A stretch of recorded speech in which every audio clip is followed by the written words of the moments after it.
ámbito de mis conflictos de intereses os hablaré un poco de lo que supone las nuevas guías del tratamiento de Crohn, que como sabéis se presentaron en el 2020, se publicaron el año pasado. Recordar simplemente que ya hemos hablado antes un poco de los objetivos del tratamiento de la inflamatoria pediátrica, en este caso del Crohn, mejoría de los síntomas, mantenimiento de la remisión a largo plazo, asegurar un adecuado crecimiento, maduración y desarrollo, evitar aparición de complicaciones, evitar hospitalizaciones, minimizar o evitar la cirugía, evitar los efectos adversos de los tratamientos, minimizar consecuencias psicológicas y sociofamiliares de la enfermedad crónica de aparición en la infancia, evitar la discapacidad actual y futura y, en resumen, mejorar la calidad de vida de nuestros pacientes.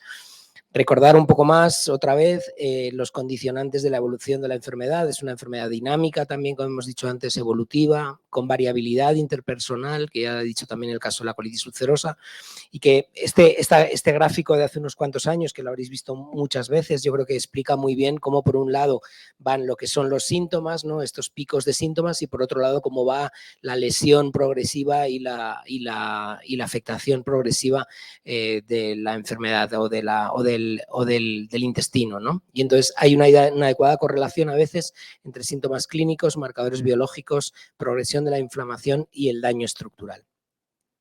Para llegar a nuestros objetivos, y no me cansaré de insistir, el efecto de los tratamientos debería ser rápido y precoz, condicionado por la gravedad en la presentación y la repercusión en el paciente, lo más profundo, hablando como cuando hablamos y identificamos como deep remission, con curación mucosa y transmural, que es mucho más importante que solo la mejoría clínica, objetivándolo con resultados clínicos, bioquímicos, endoscópicos o de imagen, mantenida en el tiempo la respuesta al tratamiento y balanceando, equilibrando entre eficacia y la seguridad.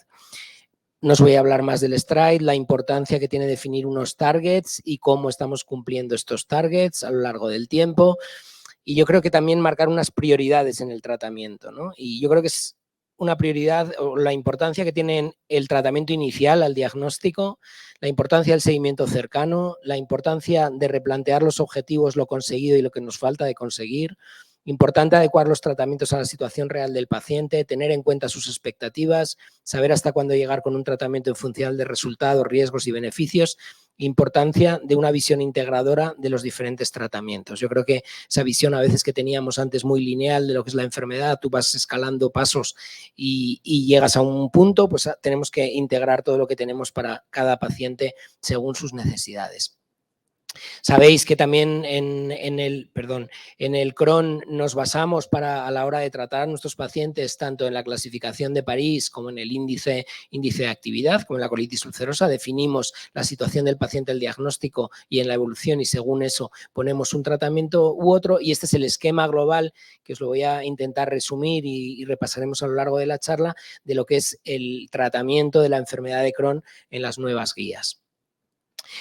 Se basa básicamente en tratar de estratificar el riesgo, y yo lo he puesto en esta forma que es como un semáforo, ¿no? Desde las formas de riesgo bajo a las de riesgo moderado o riesgo medio y las de riesgo alto. Y empezaremos con las formas de riesgo bajo, clasificadas como riesgo bajo, que son básicamente las formas luminales al diagnóstico. Y como sabéis, el tratamiento, ya se ha hablado antes también, el tratamiento ideal se sigue defendiendo que sea la nutrición enteral exclusiva o la terapia nutricional. Sabéis que no sabemos muy bien por qué la nutrición enteral exclusiva funciona en la enfermedad de Crohn. Se postulan diferentes factores como podría ser la modulación del sistema inmune, la alteración de la microbiota, la eliminación de antígenos de la dieta, etcétera, etcétera, etcétera. Pero lo que está claro y está comúnmente aceptado es que si lo comparamos con esteroides, como veis aquí en este metaanálisis, pues tiene mejor tasa de inducción a la remisión, mejor tasa de curación mucosa, la tasa de recaída al año de respuesta es menor y los índices de actividad también mejoran más con la nutrición enteral, con lo cual habría poca duda de que la nutrición enteral sería lo que tenemos que poner a nuestros pacientes. Obviamente necesitamos confianza en la terapia dietética por parte del equipo médico responsable. No vamos a convencer a un paciente de que lo mejor es una nutrición enteral exclusiva si nosotros no nos lo creamos y no nos lo creemos y lo defendemos. Yo creo que esto también era una cosa que antes al menor conocimiento éramos más reacios o teníamos más respeto, pero creo que ahora ya estamos convencidos. Tenemos que convencer al paciente y a la familia de la terapia, de la alta eficacia, de la ausencia de efectos adversos, de la capacidad de revertir el desequilibrio nutricional, que es un punto además a favor, Debemos planificar la terapia según tiempos y objetivos. Yo creo que hay que dejar claro, supone a todo chaval, supone ponerle una nutrición integral exclusiva de 6, 8, 10 semanas, supone un cambio importante en su vida. Debemos explicarle lo que es y debemos tener un punto en decir, en tal momento evaluaremos la situación, evaluaremos el target y si no, pues probablemente tengamos que pasar a otra cosa. Y obviamente necesitamos cierta organización, ¿no? Cierta logística en el hospital para poder suministrar o para poder poner en marcha nutrición integral exclusiva o estas terapias de una manera adecuada. Pero es verdad que sabemos que es una dieta monótona, repetitiva, que dura muchas semanas, que se excluyen alimentos habituales en la dieta del paciente, que es difícil compatibilizar su cumplimiento con la vida diaria del niño o de la niña, que una sensación de imposibilidad de normalizar la situación, ¿no? De ir a cumpleaños, de ir a fiestas, de hacer cosas que sus amigos hacen. Muchas veces lo que pasa es que hay déficits en la organización y soporte hospitalario que favorezcan esta mejor estructura para una buena instauración de esta terapia, ¿no? Un equipo multidisciplinar, un seguimiento cercano, una accesibilidad, testimonios de refuerzo y el coste cobertura en determinados sistemas sanitarios que no están cubiertos por el Estado, ¿no? Entonces, en esas situaciones, pues es a veces otra limitación más. Hace años en nuestra Sociedad Española de Gastro hicimos una encuesta donde tratábamos de ver cómo era la prescripción de nutrición integral exclusiva y como veis aquí en esta tabla, aquí pues la organización que nosotros defendemos que tiene que tener o ser la más exitosa para nutrición integral exclusiva, es decir, contando con enfermería, contando con dietistas, contando con psicólogos, pues en muchos sitios no se cumplía y el que llevaba el peso de la nutrición integral exclusiva básicamente era el médico.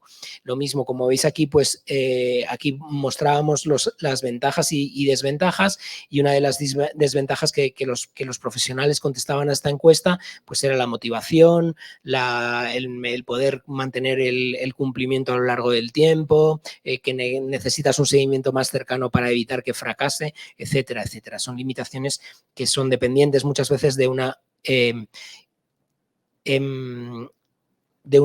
organización mejorable probablemente. Como veis aquí también os lo marco, falta de aceptación por el paciente familia, falta de tiempo y o personal auxiliar para colaborar en el seguimiento y soporte de estos pacientes, dificultad para convencerles de la idoneidad del tratamiento, eran como las dificultades encontradas más en un tanto por ciento mayor por parte de los profesionales.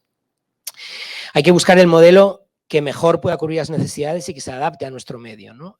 Nosotros lo que hacemos, que llevamos obviamente es la terapia inicial en la mayor parte de los pacientes con este fenotipo, pues lo que hacemos normalmente nosotros ingresamos a los pacientes por varias cosas, para completar el estudio, para facilitar que tengan contacto con los diferentes miembros de la unidad, para que podamos a lo largo de pocos días de ingreso comentar con ellos las dudas y plantear y darles conocimiento sobre la enfermedad y ver si empieza a tolerar la nutrición integral exclusiva, ¿no? Es decir, insistimos en la idoneidad, como os digo, ponemos objetivo y plan de tratamiento, empezamos de manera progresiva para ver que toleran la nutrición integral y la idea es que se vayan ya cuando tomen el 100% o el 120% de las necesidades basales que muchas veces se recomienda para recuperar esa situación de déficit nutricional que muchos tienen, pues que ya se lo tomen por boca y podamos poner en marcha ya lo que es el preparado domiciliario, etcétera, etcétera.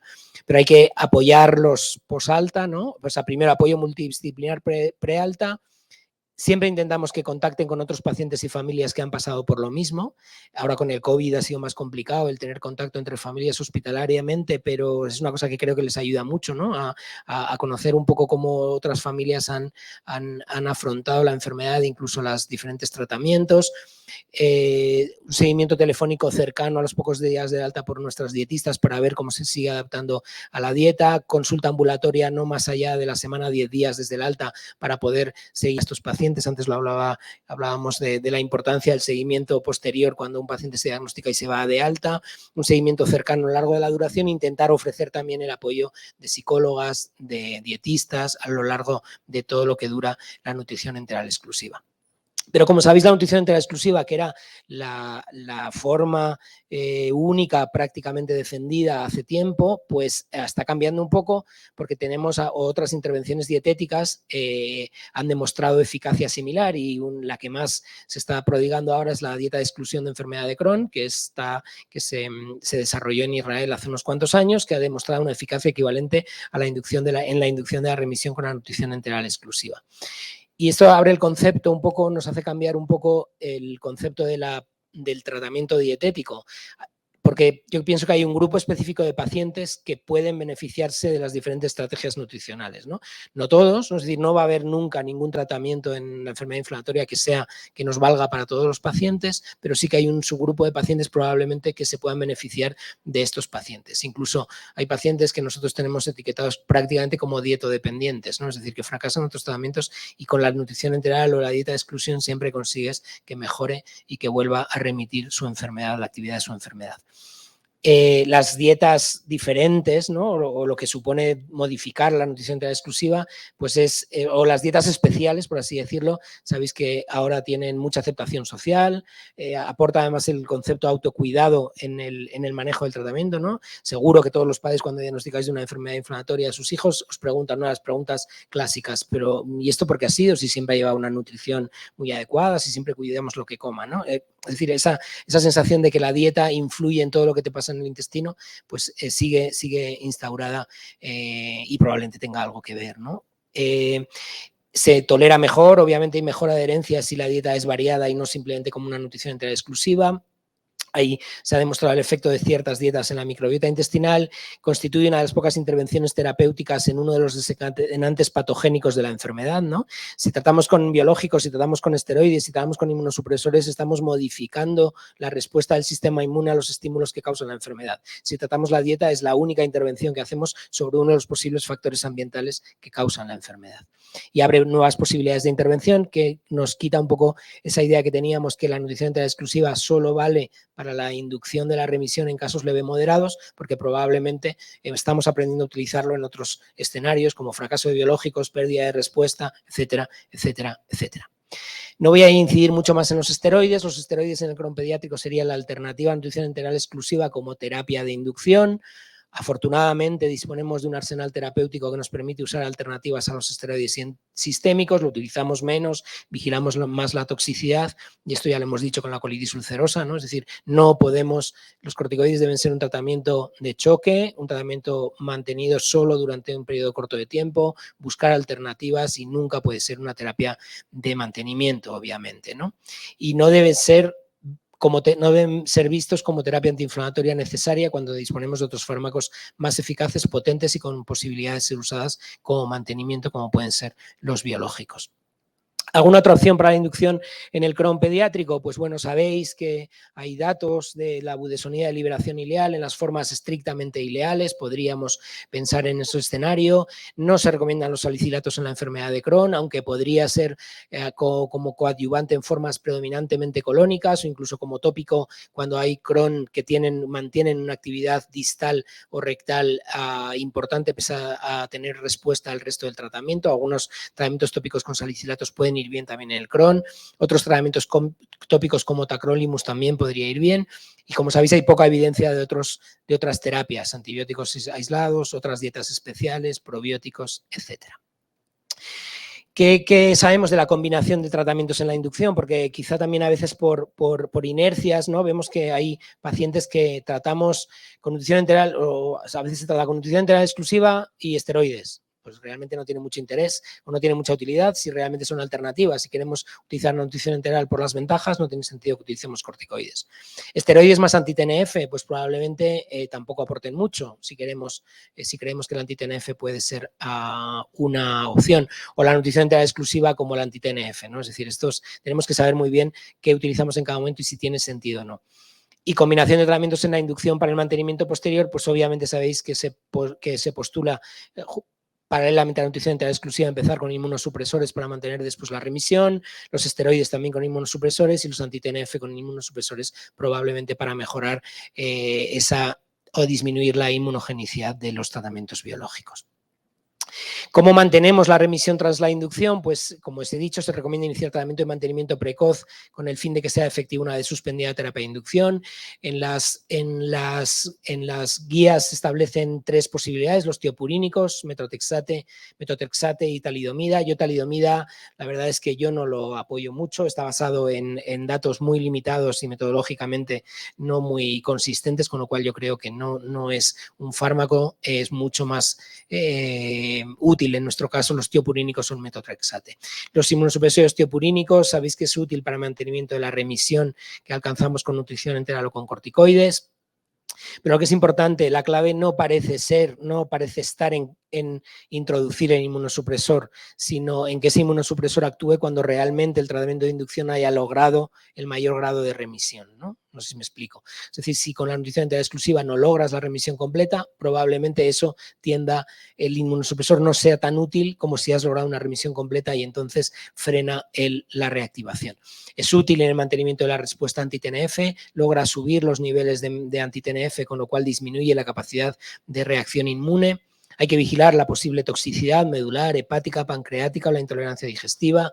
Hay que vigilar en pacientes virus Epstein-Barr negativos, que es la diferencia fundamental respecto a los adultos. La mayor parte de adultos son Epstein-Barr positivos, nuestros niños, muchos de ellos no, con lo cual teóricamente la primoinfección con inmunosupresores puede dar lugar a complicaciones graves, ya ahora lo hablaremos. ¿Cómo dosificar? Sabéis que tenemos el TPMT, pero según el TPMT es poco fiable, porque teóricamente el TPMT infradosifica. El TPMT nos sirve para ver aquellos pacientes que tienen unos niveles muy, muy bajos y que no vamos a poder utilizarlo. Los demás, teóricamente, lo que recomendamos es dosificar en rango alto, iniciando dosis bajas, ver si hay afectación medular y si no hay afectación medular, intentar la dosis de mantenimiento estándar.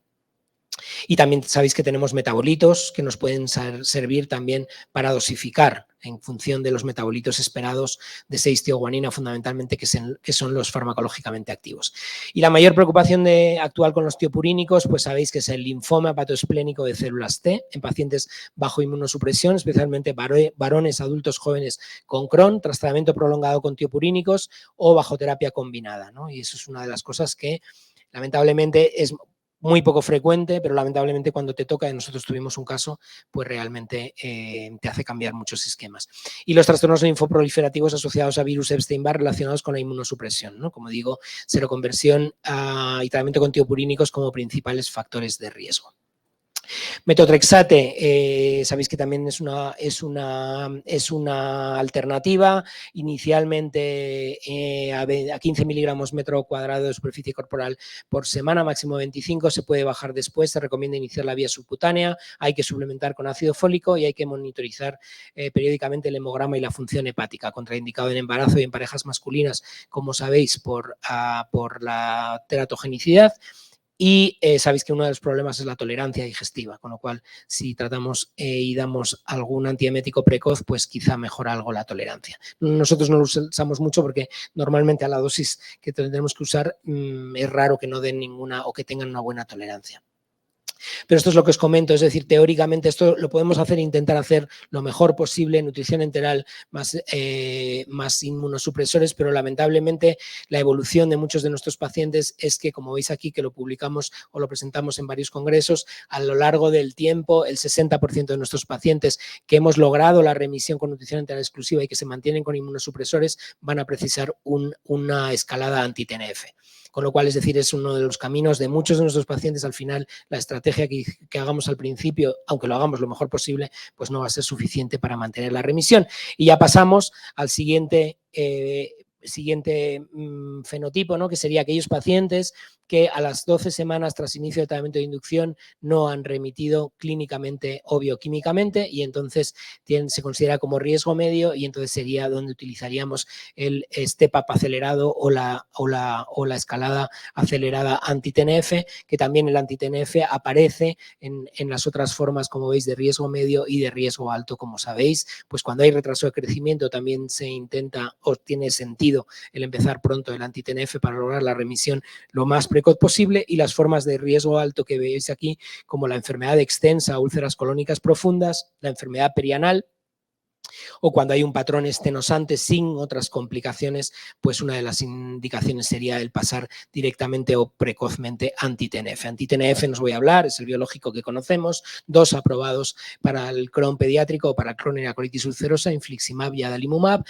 Un listado de escenarios donde son útiles y donde nos hemos acostumbrado y hemos aprendido a utilizarlos, ¿no? En Crohn luminal, en Crohn perianal, en la profilaxis postquirúrgica, que han demostrado eficacia en el crecimiento, en la salud ósea, en las manifestaciones extraintestinales, en la patología de base autoinmune asociada que algunos de nuestros pacientes van a presentar, alteraciones articulares u otros tipos de o cutáneas. Y en cuanto a seguridad, pues sabéis que hay que tomar, o que ya sabemos, ¿no?, que lo tenemos integrado, descartar una serie previa de infecciones y vigilar las reacciones paradójicas, las reacciones alérgicas, las infecciones, los tumores, etcétera.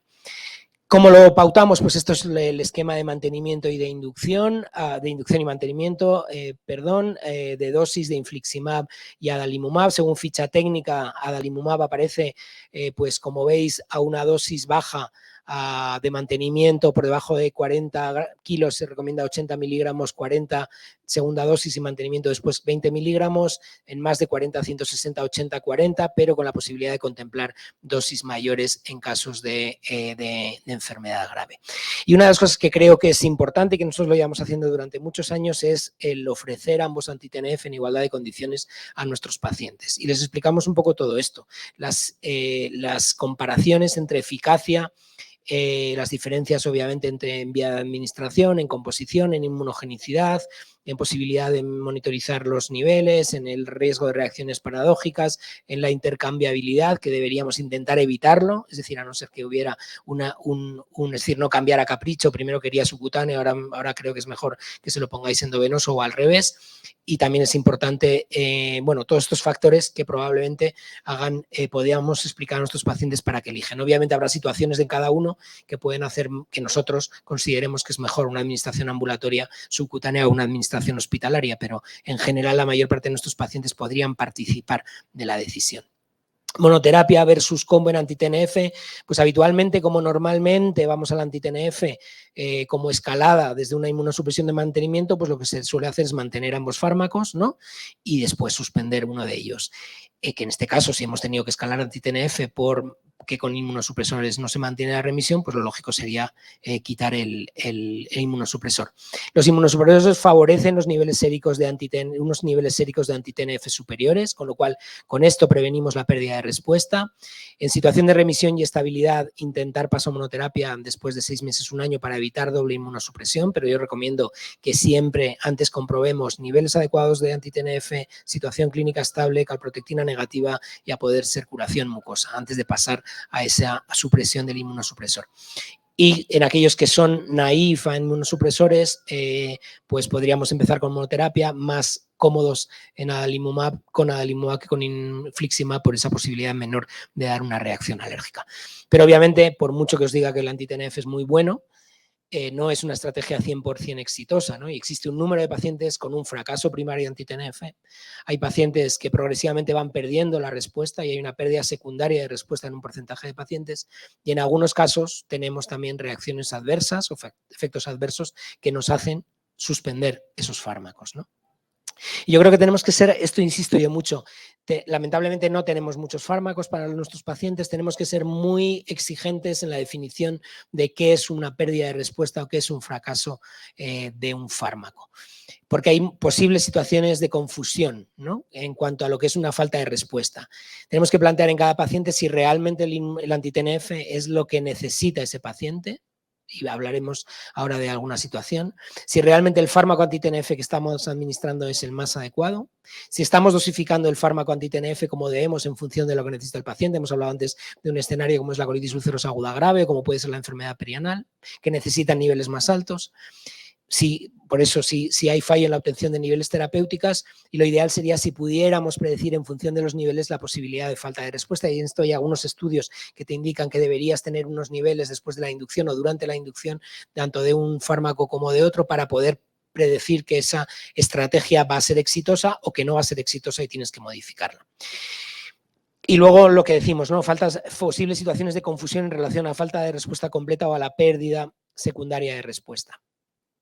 Lo de dosificar el fármaco, hay diferentes estudios muy interesantes que hablan que para una perianal necesitamos niveles más altos. Para una perianal necesitaríamos unos niveles de inflixi más cercanos a 15 que a 10. Es decir, intentamos entonces lograr con la terapia combinada con inmunosupresores o con la dosificación, intentar tener niveles más altos, y esto ya hay estudios de hace unos cuantos años que ya lo demostraban.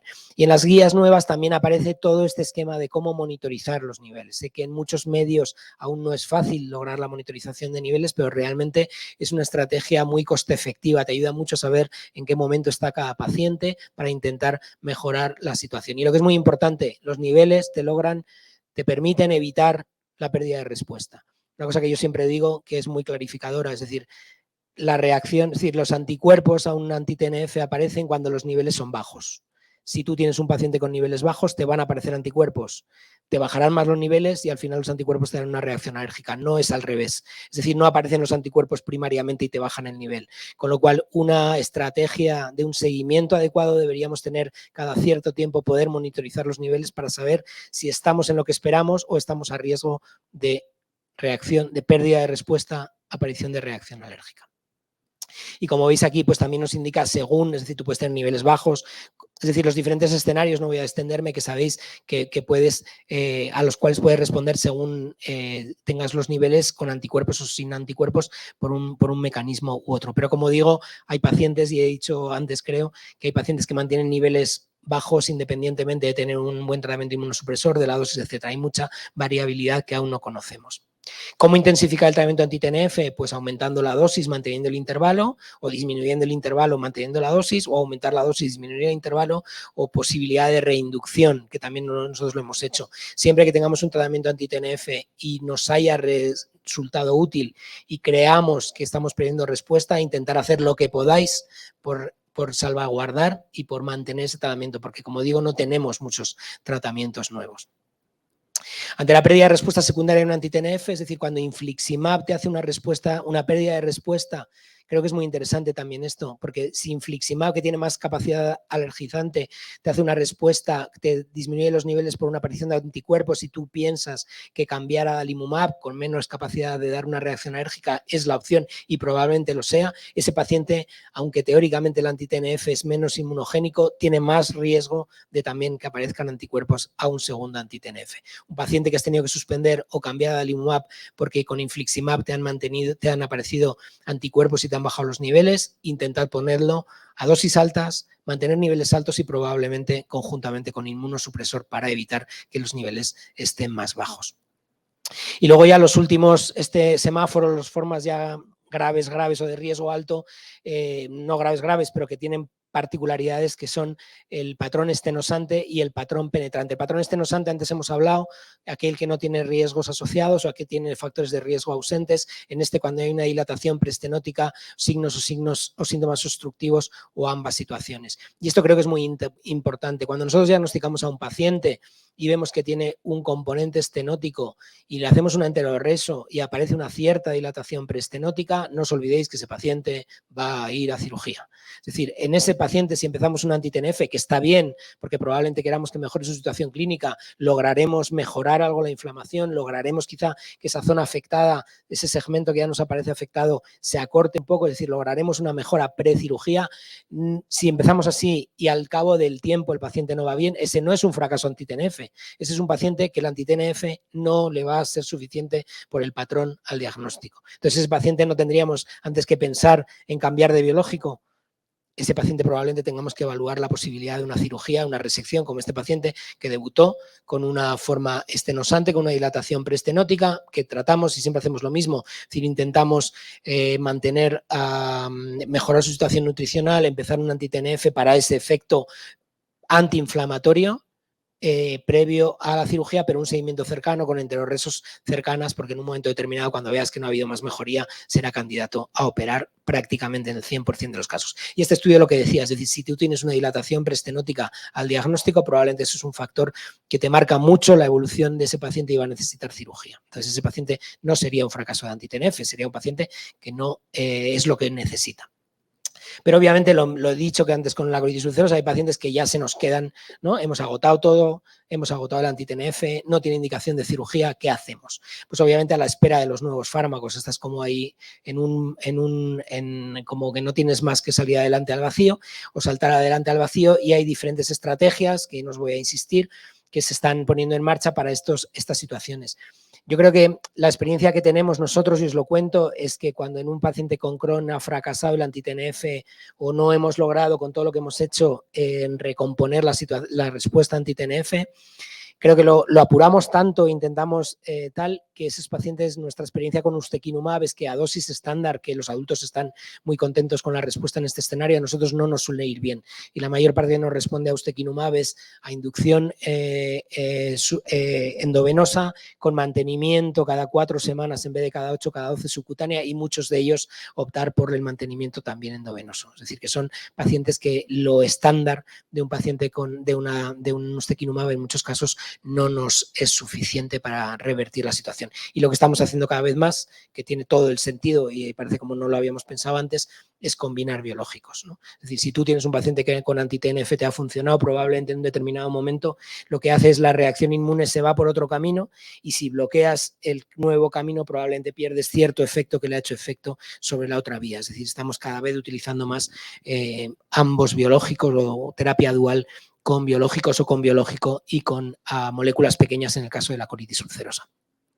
Hemos publicado dentro de nuestra sociedad experiencia con vedolizumab muy incipiente de tanto pacientes con Crohn con colitis, que obviamente pronto lo tendremos, espero, aprobado y será una opción. Y lo mismo desde nuestro hospital, Gemma Pujol lideró a nivel internacional un registro que está a punto de publicarse, donde el registro más largo de pacientes tratados con enfermedad de Crohn, pacientes pediátricos con enfermedad de Crohn tratados con ustekinumab, y como veis la mayor parte de ellos con pérdida, es decir, con fracaso de 2 o más anti-TNF previos.